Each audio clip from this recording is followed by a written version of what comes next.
بسم الله الرحمن الرحيم وبه نستعين على أمور الدنيا والدين استمرارا للجهد السعودي النبيل وفي خضم توزيع السلال الغذائية على المحتاجين في صومالي لاند. مركز الملك سلمان للإغاثة وأعمال الإنسانية ينفذ مشروع توزيع السلال الغذائية للفئات الأشد احتياجا من أجل إنقاذ الأرواح. نحن اليوم بتاريخ 30 أكتوبر 2023 نحن الآن بين إقليم صول وإقليم سرار، لكن سابقا كانوا يسمى إقليم سرار.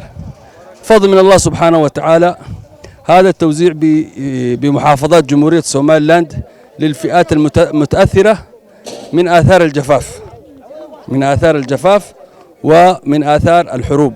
الحمد لله رب العالمين. هذا الموقع الآن يسمى إقليم أو مديرية ورئداد. هذا الموقع هو إقليم ورئداد. يتم توزيع 420 سلة غذائية للفئات الأشد احتياجا، فضل من الله سبحانه وتعالى. بسم الله الرحمن الرحيم. إلهي بقى مهضلي هيدا ودير قروقة عفوين كي كد كراشنك قرنك جمهورية الصوماليلان واحد ديق راشين سو قارسيسة قبل كسرار راشين كاسو صدح كون يشان بقولو قيس قوبتنا نشوقنا ودقمة ورداد أفر بقولي لباتن قيس أيال قلت لك كلاي دتكي أبارو وحيلين يدتكي دنيرتها مرقية مرخاتي وحنا كنا هاي وأنا أركيسان دتكي لقلت لك كلاي بالو قيبيي وحيلة شوقة أو ما أنت هول بلارن أو آد يعني أضق إلى قبتي برساب كحجين قبل كسرار قدوميها دقمة ورداد هي وضياشي ديجان كلا أنتو سرتقل ما هين إن راشين كان بلارن لو قيبيو ديجان كان وأنا الأجنة هيو ديجان كان هي راشين كه دتك باهم بابضن. لكن الحمد لله رب العالمين دولة جمهورية الصومال وقرويدانية هي مدن مسبيح عبدي واحد دال ديري دال قابن با كوكا شاين دت كذا تباليسين راشين لسوق قرسيو قبل كا هير دقمو هير قبل وين الله شقيين لأنتو سرتقل ما هين إمي كنا وحن كسو دوينة قدوميها دقمة ورداد. بسم الله الرحمن الرحيم. الحمد لله رب العالمين وبه نستعين على أمر الدنيا والدين وصلى الله على نبينا محمد وعلى آله وصحبه وسلم. halkan waxaan ku gudoomaynaa raashin dhan 420 qoys oo maanta ay halkan noogu keeneen maamulka gobolka iyo hay'adda aafooyinka qaranka iyo haddii laba ku roon yahay dhammaan hawlwadeenada hay'adda aafooyinka qaranka wayna soo gaarsiiyeen waanu ka gudoonnay. goobtan waa degmadii goobo kalena waanu kala dirnay oo ay degmadu xukunto ilaa 9 tuulo baan gaarsiinay raashinka biidnillaahi tacaala. aad iyo aad baan uga mahad celinaynaa raashinka si fiican buu hawshaas u dhamaatay oo nabadgelyo oo qurux badan.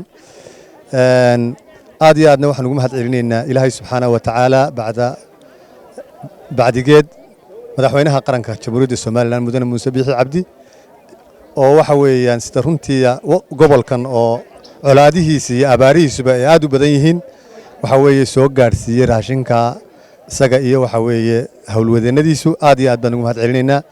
waxaan ka codsanaynaa sida runtii gobolku waa gobol ballaaran markasta oo mudane madaxweyne iyo waxa weeye hay'aduba waxa weeyaan ay xaqan gobolka wax keenayaan. gobolku waa ballaaran yahay.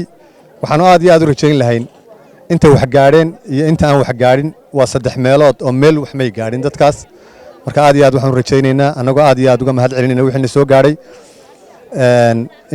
inuu wixii dambe ayna soo gaaraan iyagoo intan ka waasacsan hay'adda iyo haddii laba ku leeyahay iyo waxa weeye jamhuuriyaddaba.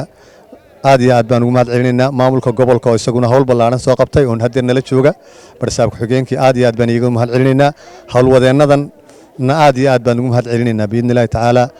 maanta waxaan joognaa gobolka Saraar gaar ahaan degmooyinka u sii jeeda xagga Saraar degmada Waridaad baan hadda joognaa. maanta raashinka waxa lagu qaybiyay 3 degmo oo ah gobolka Saraar, Waridaad, Dhanaano iyo Ceelal. dhammaan raashinkaas waxa loo qaybiyay dadkii loogu soo talagalay ee xukuumadda Jamhuuriyadda Soomaaliland ugu soo talagashay. hay'adan runtii aafooyinku aad u shaqeynaysaa.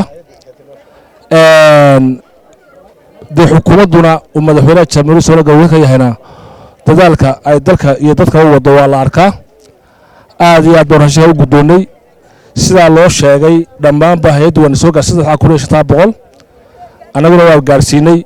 xilligan uu shaqeynayno taagannahay waa la arkayaa.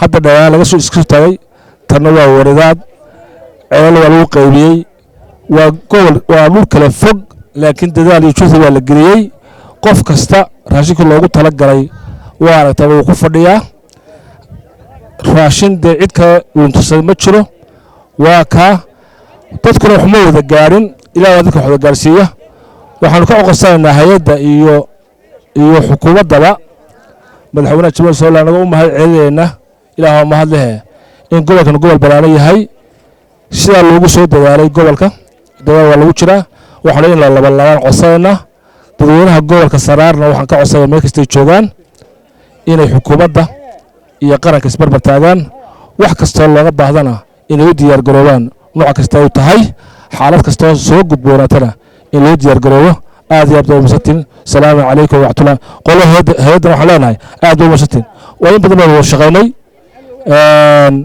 dee waxa weeyaan Saciid baa maanta tiimkan wata gobolka waxaad ka aragtay baad ka warbixisa waad ka warbixisa hore wanaag buu ku shaqo jirnay aad u masatin salaamu calaykum wa rahmatullah barakatuh waxaa halkan loogu qaybiyey raashin dhan 100 qoys oo loo inoo keentay hay'adda nagfor miyuu ah wixii nagfor inoo keentay islaamiga waxaanu waanu mahad celinaynaa iyaga tanoo keentay iyo kuwa noo sida iyo kuwa noo soo halgamay iyo kuwa dalka kale nooga keenay meel walba mahad baanu celinaynaa mahad waxa iskale ilaahay baa mahad iskale marka labaad waxa mahad le iyaga waxaanu leenahay kuwii jiray ee jiri doonay ahaada kuwii diinta islaamka ilaahay waafajiyay ahaada kuwa iimaanka dhabta laga helay ahaada wassalaamu calaykum wa rahmatullahi wa barakaatu hay'adda sharafta leh ee qaranka ee soo gaarsiisay raashinka caawimada ah waa ku mahadnaqaynaa waana u ducaynaynaa